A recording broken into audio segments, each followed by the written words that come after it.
Sa ating pong mga kababayan, Luzon, Visayas at Mindanao, magandang tanghali po sa inyong lahat. Ngayon ay January 6, 2025. 2026, no? Happy New Year po sa ating lahat. Bagamat maraming iba't ibang issue na tayong lahat ay apektado, wag po tayong malungkot. Dahil habang buhay, tayo ay laging may pag-asa. Hindi natin kontrolado ang lahat ng bagay, pero ang mahalaga na lamang po, para sa aking opinion, ay nagsisikap tayo na gawin ang tama at mabuti para sa ating sarili, para sa ating pamilya, at para sa iba. Kung ano man yung mga nakikita nating problema, ay hindi natin kaya. Sabi nga, nabasa ko ito Brother Matt, sabi, do your best and God will do the rest. Huwag tayong magpa-stress. At yun namang hindi tama at yung masama ay may hangganan. Parang ang buhay, Brother Matt, parang pelikula lang yan no?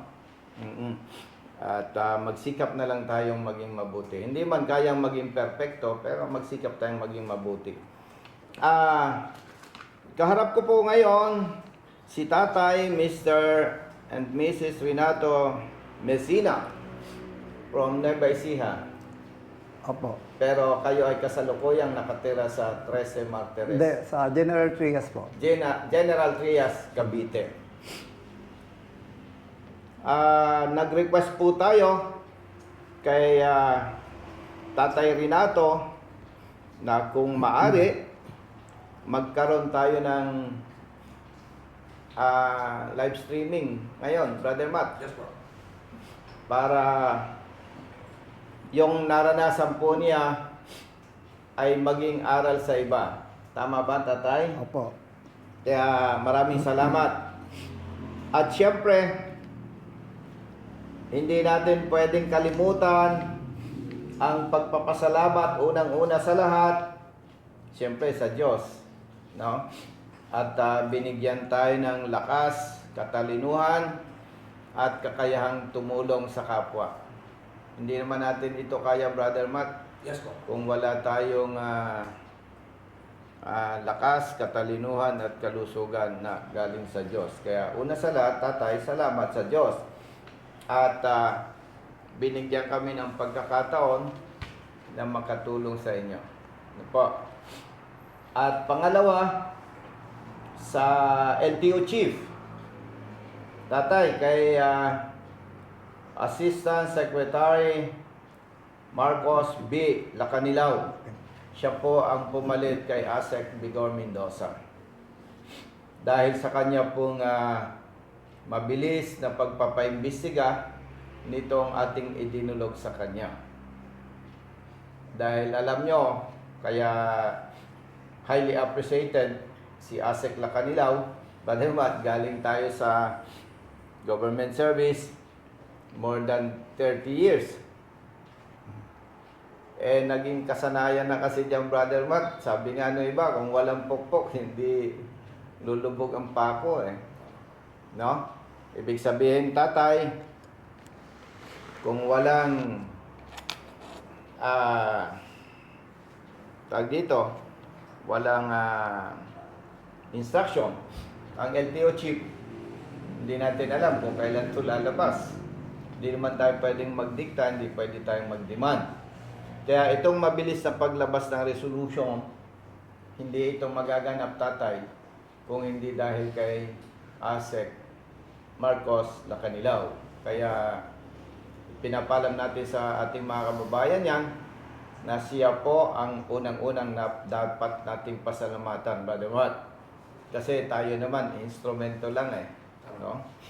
At siyempre, si Mr. and Mrs. Renato Messina.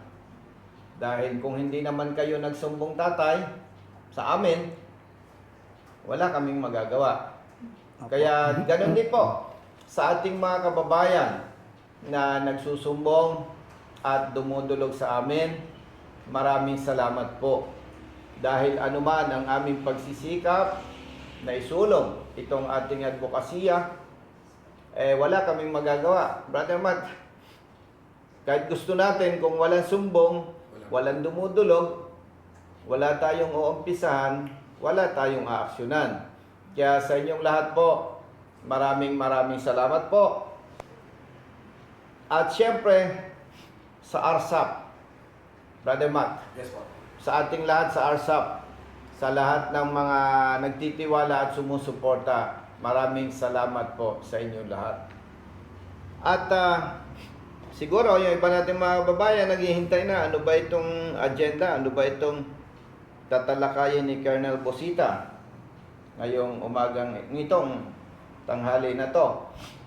Sa kalaman po ng ating mga babayan, si tatay po may nabiling Ford pick-up. Eto. Brother Matt, kita ba? Yes po, ito po. Model 2020. Ito po ay 5 years ba tatay? Yung Opo. loan? Of course, ang initial registration nito, Brother Matt, good for 3 years. So, base sa record at base sa salaysay ni Tatay Renato, from 2020, after 3 years, 2023, na-renew nila ito sa LTO, yung rehistro. Opo. Tama? Ano po? Opo. At noong 2024, kanilang na-renew din to. Opo. And base sa record at base kay Tatay Renato, noong 2024, after 1 month na ma-renew nila, may nag-transfer ng pag-aari. Yung ownership nitong rehistro nitong nasabing pick-up. Dahil nalaman ito ni Tatay noong May 2025. Ibig sabihin, Brother Matt, si Tatay, advance mag-renew. Ano po? Opo. 1 month. Kasi ang expiration, June. Pero May, nag-attempt ka na Opo. magpa-renew. May 28 po. Tama. May 2025. Pero, Brother Matt, hindi in-accept ng system ng LTO. Dahil ang sabi sa inyo, Na-cancel na raw po yung ORCR po. nailipat na yung transfer of ownership. Opo. Okay. So, nung malaman mo, tatay, na na-transfer ng ownership, anong unang ginawa mo? Una po, doon muna po sa EP po ng LTO Imus. Dinulo Tumunog po ka. namin na yung nangyari nga po. In-advise naman po kami na i-check daw po namin sa LTO Mandaluyong dahil doon po yung original na ano niya, rehistro. Yung mother file, Opo. yung original file, nasa LTO Mandaluyong District Office. Tama? Opo. Ano po? Kaya pumunta ka doon, tatay. Hindi po, kasi po, nung time na pupunta po kami doon, sabi ko malapit na dito yung main office. Sa main office tayo Central dumiretso. office. Opo. Doon na tayo dumiretso. Dahil baka doon tayo iba to eh. Kasi po, yung din po ang sabi sa amin ng LTO. Tama din naman. Imus, kung di kayo sa Mandaluyong, sa main po kayo pumunta. Okay. Dumiretso po kami ng main. Inasikaso naman po kami doon, tapos pinagawa po kami ng sulat. Hanggang doon na lang po yun. Gaano katagal? Bago Kas- ka lumapit sa aking office, mga ilang months? Ganito po, kasi po, matagal ko na rin po naririnig yung pagtulong sa mga nangangailangan. Yun din mong pagka galing po namin ng LTO o ng main, pag uwi po ng bahay, naisip po namin na dumulog sa inyo. Sabi, tumawag tayo kay Kernel. Baka Okay. sakaling matulungan niya tayo dito. Okay. Yun ang ano. So, ganito po, pagpatuloy ko, tatay, maputol muna kita. Base po sa investigation, dito sa resolution, nakalagay dito yung investigation, tatay, at sa ating mga kababayan, ang tama yung sabi at yung information na nakuha po ninyo, na na-transfer ang pag-aari ng iyong pick-up noong June 21, 2024. At ito ay naganap sa Cabadbaran District Office, Caraga Region, Region 10. Region 13 po ang lugar, pero nasasakupan po ng Region 10 LTO. Okay. So, Cabadbaran. Bago ako ipagpatuloy, paalala sa marami natin mga kababayan, matagal na po nating nadidinig itong Cabadbaran District LTO. Nakaupo pa si Asek Bigor Mendoza, Cabadbaran na ito, nadidinig ko na ito. At pamilyar din ito sa mga tropang HPG. At ang alam ko, panahon pa ni Asek Bigor Mendoza, nabanggit niya na nag-iimbestiga na sila sa mga district offices. Offices, hindi lang Cabadbaran. Offices na sangkot sa illegal transfer of ownership. Kung hindi ako nagkakamali, ito ay 40 na district offices ng LTO. At wala pa tayong nadinig na naging development sa investigation na to.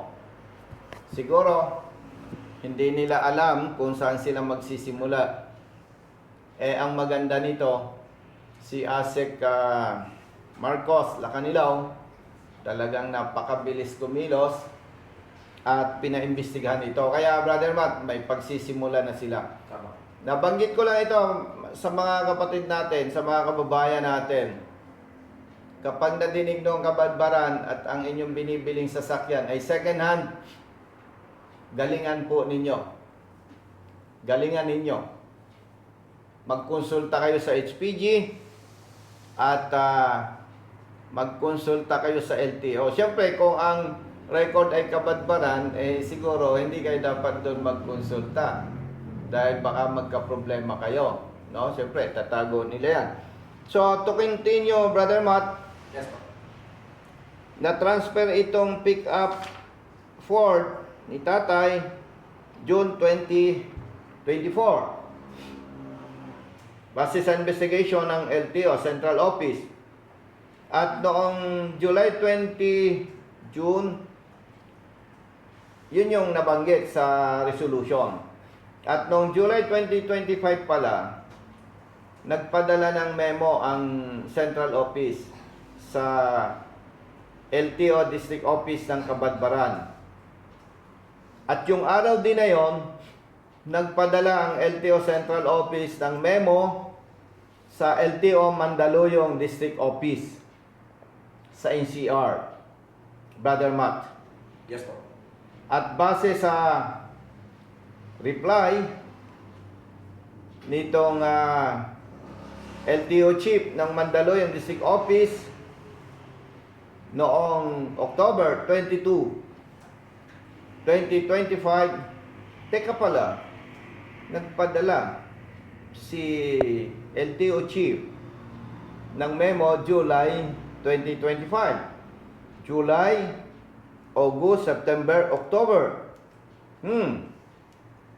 July, August, September, October. 3 months pa bago nag-reply si Mandaluyong LTO. Bakit kaya? No? May something. Nahihiwagaan ako dito Ito, spekulasyon lang. Baka nag-usap muna sila na sabi doon sa kaparehong chief, wala na akong magagawa dito. Central Office na itong may memo. Kailangan magsabi ako ng totoo. Ano ang reply ng LTO Chief Mandaluyong? Eto, sabi niya, there was never any request for confirmation for any miscellaneous transactions from any LTO office for the motor vehicle bearing plate number November Golf Oscar 2076. Walang na-process o ni-request from Cabadbaran to LTO Mandaluyong. Ito yung number 1 requirement, Brother Matt, sa transfer of ownership. Kung ikaw ay district office at may nilalakad akong transfer of ownership, magme-memo ka kung saang LTO nandun yung mother file ng sasakyan na nililipat ko. Ito palang kabadbaran, walang communication sa Mandaluyong LTO. Kaya malinaw, tatay, yung LTO, District Office ng Mandaluyong, hindi siya sangkot dito. Pinapaalam ko sa iyo, para malinaw. Okay? So, base doon, sa discussion nitong investigation, malinaw na questionable yung transfer of ownership sa kabadbaran dito sa nasabing pick-up na Ford ni tatay. No?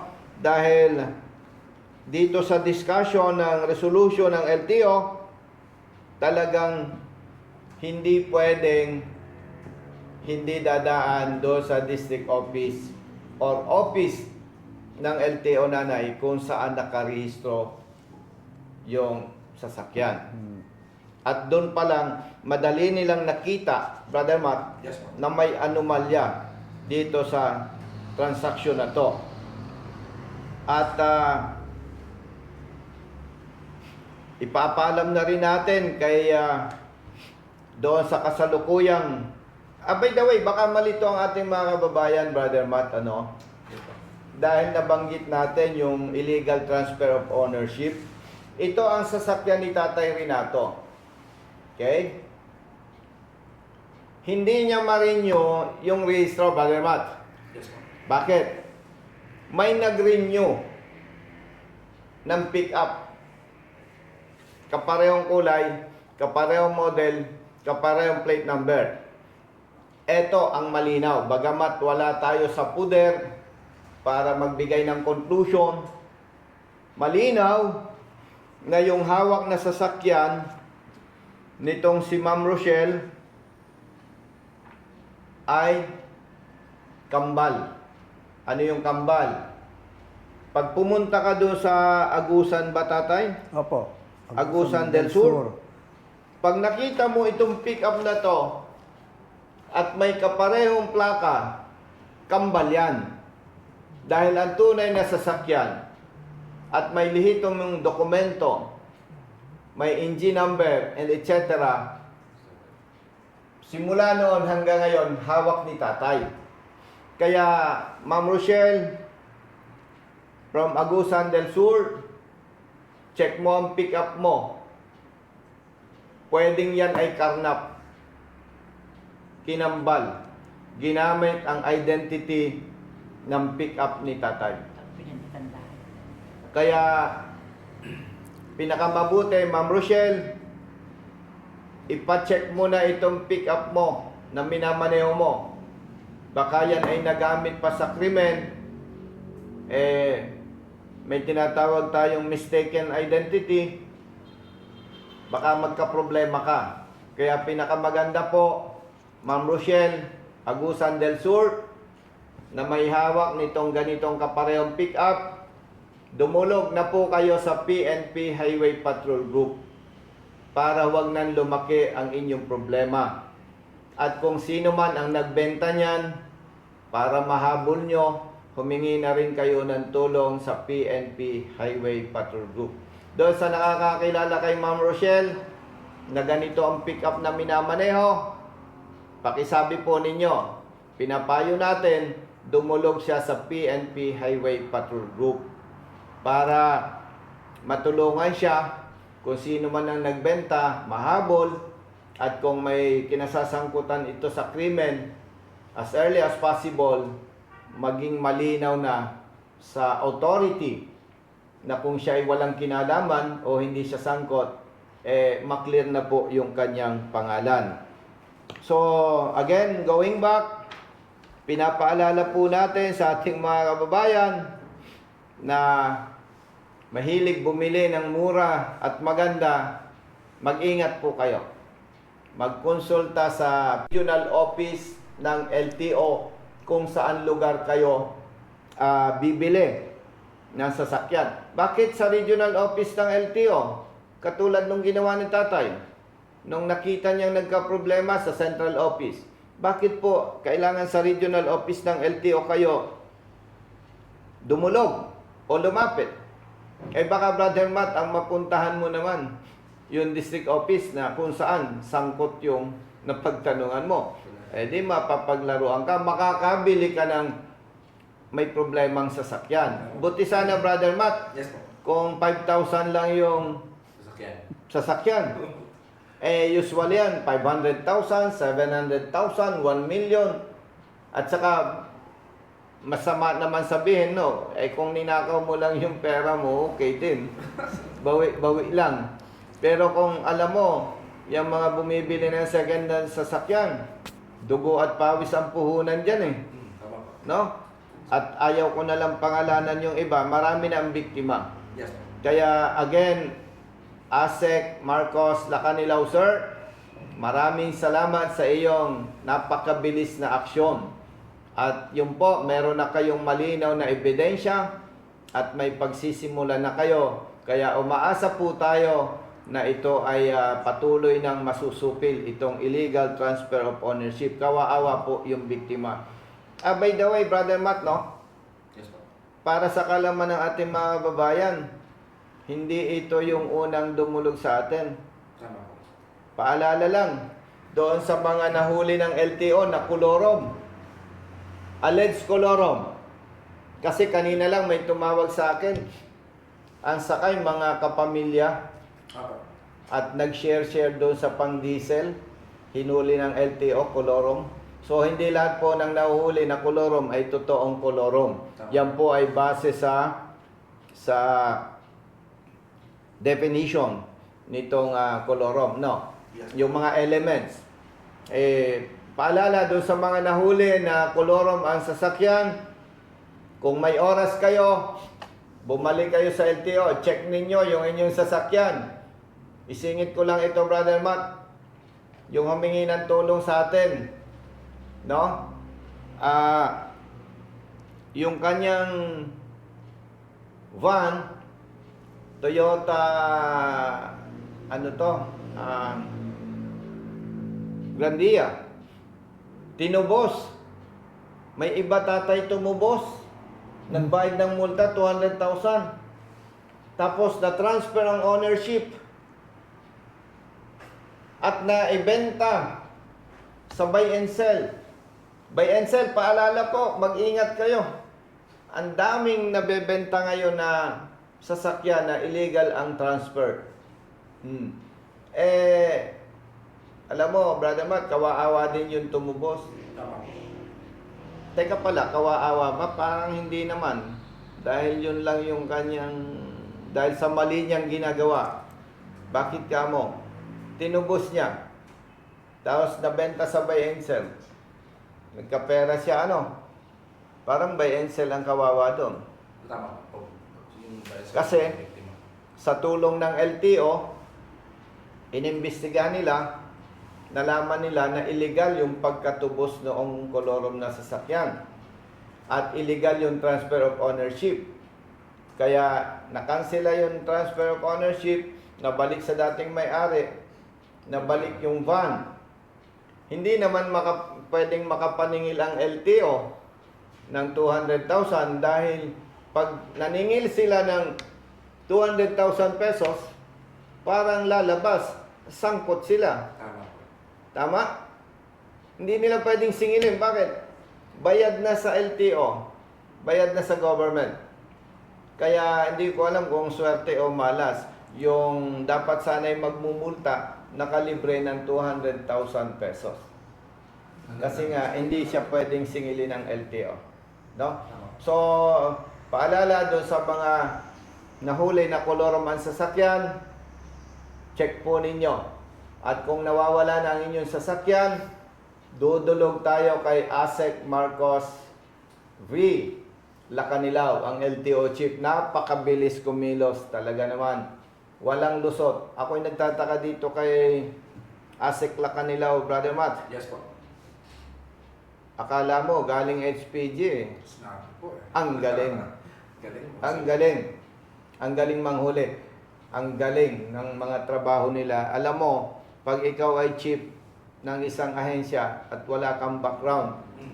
sa intelligence and operation, mahirapan kang magtrabaho, Brother Matt. Yes po. Kaya ako nahihiwagaan dito kay Asek Lacanilaw. Bakit? Ang galing. Action man po. Hindi lang ba, hindi, kahit gusto mong umaksyon, wala kang knowledge sa intelligence and operation, mahirapan ka. Tama. No? So, yun lang po, doon sa mga nahuli ng kulurom, na i-check ninyo kung nandun pa sa impounding yung inyong kulurom na sasakyan na sinasabing may paglabag sa batas. So, going back now, tatay, base dito sa memo ng resolution ng LTO signed by Asek Lacanilaw for cancellation yung rehistro nung sasakyan ni Ma'am Rochelle. Dahil napatunayan nila base sa mother file, base sa reply ng Mandaluyong LTO, ikaw talagang legit na may-ari. Lalo't higit yung sasakyan at original ORC at talaga nasa iyo pa. Nasa bangko pang hapon. Nasa bangko, sorry, nasa iyo. So malinaw, klaro. Kaya yung kay Ma'am Rochelle, ikakansela yon, hindi na niya marirenew. And yun nga, ina-advise natin sa kanya, mas makakabuti mag-report siya sa HPG para maklear na. At kung yun ay nabili niya, o hindi man siya sangkot dito sa nangyaring insidente na to, ay as much as possible, masettle na, maisaayos na. Ano? So, tatay, yung hindi pa natin alam kung nabalik na sa pangalan mo, no? Opo. Pero dahil hindi mo marinyo ang iyong rehistro, hindi man akong LTO chief, pero hindi kita pagbabawalang gamitin yung sasakyan mo. Dahil malinaw na yung plaka na yan, yung plate number na yan nakarehistro, at yun namang totoong sasakyan na itong identity nasa sayo. And at the same time, wala kang ginagawang masama na labag sa batas. Ikaw ay biktima. Okay? So, maaari mong gamitin yan sa sasakyan mo at habang hinihintay at makipag-ugnayan lang kayo, tatay, sa staff ko para ma-check kung naibalik na uli sa pangalan mo yung pick-up. Opo. Okay? Kailan mag-i-expire yan? Nag-expire na nga po nung June. 20. Hindi. Na 2025, magre-renew ka eh. Opo. Eh 2026 ngayon, nakarehistro pa yan. Hindi po. Di ba, tatay? Hindi ko po na-register noong 2025. Kasi nga, nakarehistro na sa ibang pangalan. Opo. Oh, di-rehistrado siya. Magre-rehistro ka na 2026. Tama. Kaso po, hindi po sa pangalan ko. Kasi po na-register nung... Hindi, ibabalik ni LTO Mandaluyong sa pangalan mo, di ba? Opo. Registered. Bayad lahat. Rehistrado. Kaya Ibabalik lang sa pangalan mo. Pero pag sinilip natin, hindi expired. Ang kinakaba ko po doon, baka po pagbayarin ako ng penalty. Yung pong 10,000 Hindi sinasabi pwede. nila. Hindi pwede. Siguraduhin ko sa iyo, tatay. Hindi ka isasakripisyo ni Asek Lacanilaw. Dahil malinaw na malinaw yung investigation. Salamat Oh, po. di ba? Alam mo, tatay, basta tama, huwag kang kabahan. Kakampi natin ang Diyos at kakampi natin yung mga nasa posisyon. Kabahan ka kung mali ang ginagawa mo. Wala namang mali. Oh, kaya nga, huwag kang mag-alala. So, malinaw, tatay, na base dito sa resolution ng LTO, signed by Assistant Secretary Marcos B. Lacanilaw, resolve na yung problema mo. And, Brother Matt, Yes, boss. tumulong din lang tayo kay tatay, isagad na natin. Yes, boss. I-check natin mamaya sa LTO, Mandaluyong, kung naibalik na sa pangalan ni tatay. Actually, yung Tatay, yung pagbabalik sa pangalan mo, hindi Mandaluyong ang magtatrabaho eh. LTMS, yung ano ng system ng LTO. Service provider, sorry. At hindi lang naman ito ang kanilang inaasikaso eh. Pero ipapollow up namin. Opo. Bibigyan nyo kami tatay ng kopya para may reference kami. I-check natin. Opo. Pero again, tatay, huwag kang mag-alala. Gamitin mo ang pick-up mo. Okay? Nung holiday po, kasi wala nang uhuli nun eh. Ay, huwag kang matakot sa nanguhuli. Ang masama sana, yung problema, kasalanan mo. Oh, ay halimbawa, nahuli ka. Ang pinakita mong ORCR, expired. Pagtingin sa system, Brother Matt, hindi expired. Nakaristo. Di tatalbog. O, tapos sasabihin, Sir, magmulta ka na lang ng 1,000 dahil hindi mo na-present yung updated ORCR. Tama. Ay pag sumulat naman tayo kay Asik Lacanilaw, 100% i-absolto ka niya. Bakit? Kasi base dito. Opo. So wala kayong aalalahanin, no? So, yun lamang po, paalala uli sa mga bumibili ng second hand na sasakyan, dumulog po kayo sa HPG, dumulog kayo sa LTO, Regional Office. At kung kayo ay confused at parang nakukulangan kayo sa aking nabanggit, ang opisina po ng RSAP, ang number ay 0920-960-1999, 0917-678-2016. Hindi naman kami mga superman, hindi kami mga superwoman sa opisina, pero kami po ay bukas 24 oras. Oh, singit ko lang po. Majority of comments po natin patungkol po sa mga kasa po na mabagal po mag-release ng ORCR. Nagre-request po yung iba na baka daw po pakikalampag po yung... Okay. Napakaganda kapatid para sa iyo at para sa iba pa nating mga kababayan. Kami po nitong mga nagdaang taon. Yes po. Hindi, banggitin ko na rin. Nung nasa kongreso ako, Brother Matt, Yes po. pag may humingi ng tulong, pinatawagan natin yung kasa. Sometimes, ora mismo, lumalabas yung riso. Tama po. Or pinakamatagal, within 1 week. Tama. Ang bilis. May action agad. Hindi ko nababanggitin kung anong kasa yan. Ang dami nun. Kung di ako nagkakamali, may higit 100 yun eh. Lampas po. Nagsunod-sunod. Eh tanggapin natin ang totoo. Nitong hindi na congressman si Colonel Busita, pag may tinulungan sa kasa, deadma. Paano yan, Brother Matt? Yes po. May mga dumulog sa atin, in-endorse natin sa DTI, hindi ko nababanggitin kung saang DTI yan, walang positive result. Tama po. Ngayon, sabi ko, mukhang hindi na pwede yung bait-bait. Tama. At pinapaalam ko sa iyo, kapatid, ang DTI may mandato, Consumers Protection. Nasa batas yan. Kaya simula sa month of January this year, ngayong month na to, kami ni Attorney Liip, by the way, yung ating lawyer sa RSAP, Attorney Liip Opinya, simula sa month na to, gagawin na po naming formal ang endorsement sa DTI. Ano yung ibig sabihin natin, Brother Matt? At doon sa kapatid nating nagtatanong, susulat lang, tatawag kayo sa aming opisina, magkikipag-ugnayan kayo.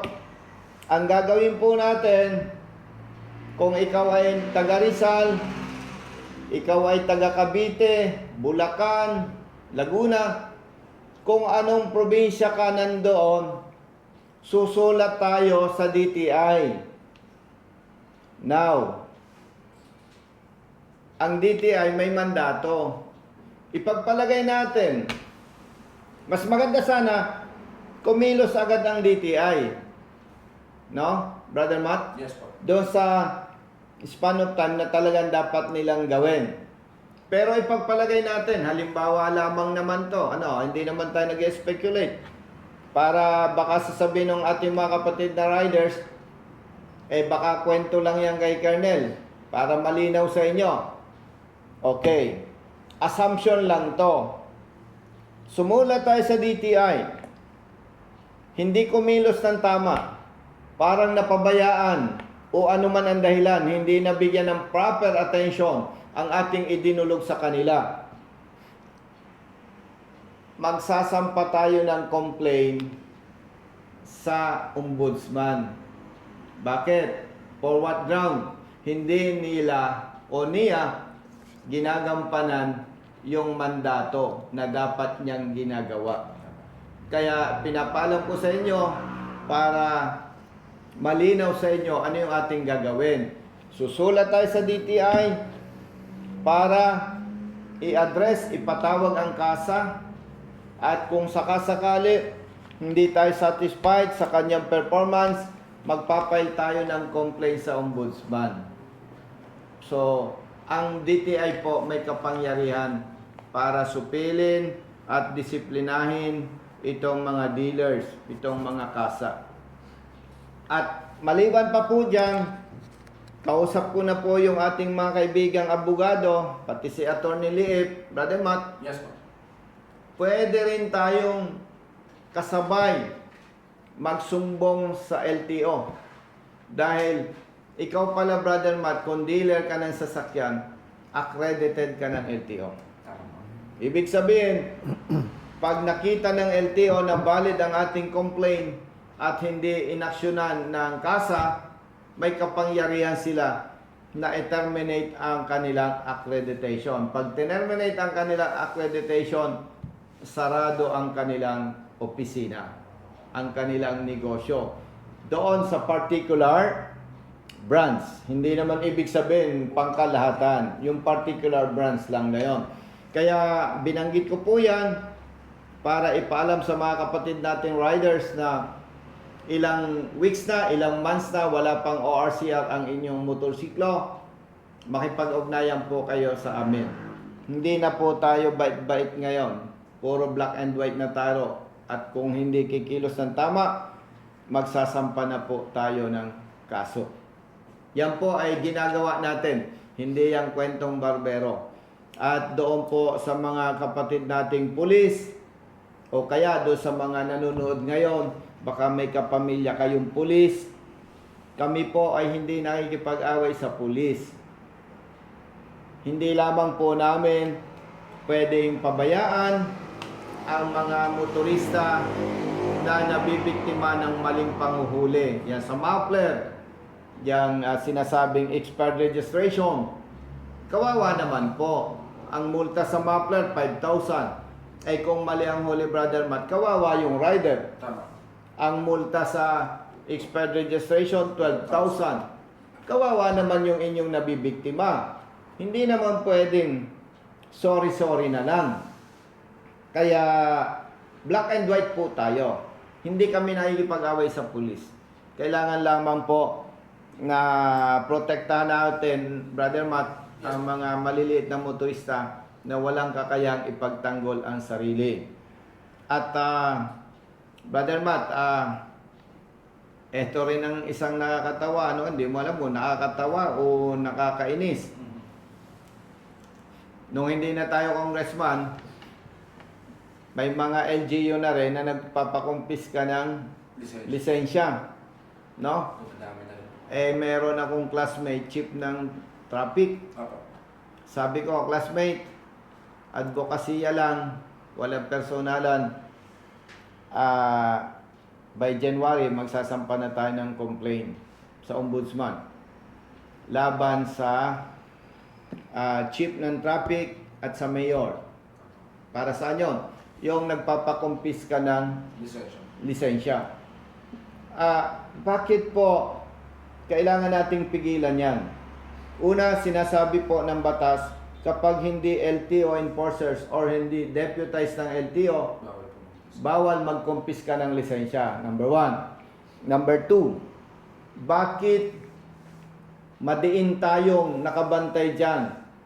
Kapag ka po, ikaw ay, halimbawa, Brother Matt, driver ka ng truck, galing Bicol, nahuli ka sa Kalamba at kinumpis ka ang lisensya mo.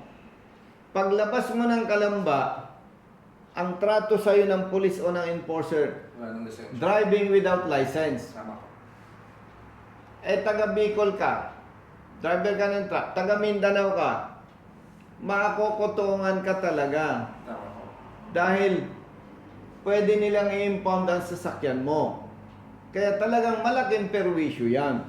Ngayon, do sa mga LGU na nagkukumpiska ng lisensya, ang tanong ko, bakit yung mahigit 99% ng LGU nationwide, bakit nakakasunod sa batas, sila hindi? Okay?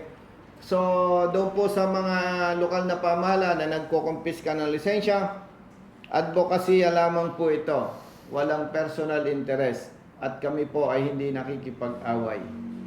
Kayo naman po ay mabibigyan ng due process. Kung ano ang sabihin ng ombudsman. By the way, speaking of ombudsman, meron na tayo, Brother Matt, kinasuhan dyan eh.